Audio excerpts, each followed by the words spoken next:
வணக்கம். அண்ணாமலை இப்போ 3 மாதம் படிக்க போயிருக்காரு. இப்போ இந்த குழு போட்டிருக்கு. ராஜா தலைமையில். ஏன் ராஜா இப்போ அடித்து விளையாடுறாரு? ஏன்டா ஹிந்தி படிக்கக்கூடாதுன்னு சொல்கிறிய, அப்போ பணக்காரன் மட்டும்தான் படிக்கணுமா? ஏழையெல்லாம் படிக்கக்கூடாதா? நீ நடத்துகிற பள்ளிக்கூடத்தில் ஹிந்தி சான்ஸ்கிரிட்லாம் இருக்கலன்றாரு. இந்த மாதிரி அவர் பாணியில் அடித்து விளையாடுறதுக்கு ஆள் தேவை. அதான் போட்டிருக்காங்க. இன்னொன்று ஆர்எஸ்எஸில் வந்தது தேசிய சம்பந்தம். அப்போ இவங்க நடத்தின முருகன் மாநாடும் அது வந்து இந்து விரோத மாநாடுன்றார். ஸோ அதே டெம்போவில் கொண்டு போகணும்.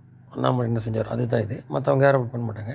இல்லை அதிமுககாரன் என்ன நினைப்புனாக்க, இப்படியே இவங்க கண்டினியூ ஆச்சுன்னா கூட்டணி வச்சுக்கலாமே பாஜகவோட அண்ணாமலை இல்லைன்னு. அப்படி கிடையாது. அந்தப்புறம் திருப்பி ஜனவரி வந்து அடித்து ஆடுவார். இவங்களும் கூட சப்போர்ட்டுக்கு ஆஸ் யூஷுவல் இருப்பாங்க. இந்த பதவி வேறு மாதிரி கூட தொடரலாம் ராஜாவுக்கும். அவர் வேணுங்கிறனால இன்னுமே அவர் கவர்னராக போக முடியல. ஏன்னா இங்கே தேவைப்படுது கோயிலெலாம் பேசுகிறதுக்கு அவர் தான் சரியான நபர்.